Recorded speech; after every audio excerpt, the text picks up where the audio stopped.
यहाँहरू सम्पूर्णमा मेरो नमस्कार। मेरो नाम सृजना थापा हो। लामो समयपछि फेरि पनि म यहाँहरू समक्ष एउटा कविता लिएर प्रस्तुति भएकी छु।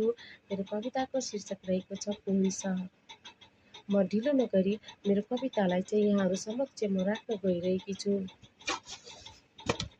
तिम्रो सहरमा जानु छैन मलाई, मिठो खाना खानु छैन मलाई, भोको पेटमा नुन र भात नै ठिक छ। मोज मजाको जिन्दगी जिउनु छैन मलाई। फोहोरी राजनीतिको आडमा नाङ्गा र मैलो खेल समाजमा गलत गर्नेलाई खोइ त चिनेको, कानुन प्रशासन सबै किनेको। बाहिर धर्म र न्यायको कुरा गर्दै हिँड्ने, भित्रभित्रै अपराधको जाला बुन्ने, असल व्यक्तिको बाँच्ने संसार नै कहाँ छ र न्याय धर्म संस्कृति सबै हराएको। तिम्रै घरभित्र एउटा चेली पटक पटक बलात्कारको शिकार हुन्छन्। ती ज्यान गुमाएका आत्माहरू न्यायका लागि सडकमा भौँतारिँदै रुन्छन्।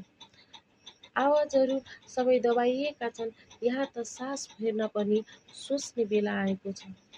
आफूलाई हरेक छिन असुरक्षित महसुस हुने, खुनको नातासँगै डराउने अवस्था मौलाएको छ। अनि तिमी भन्छौ तिम्रो सहरमा आऊ, बस्नु छैन ती गन्दगीको माझमा।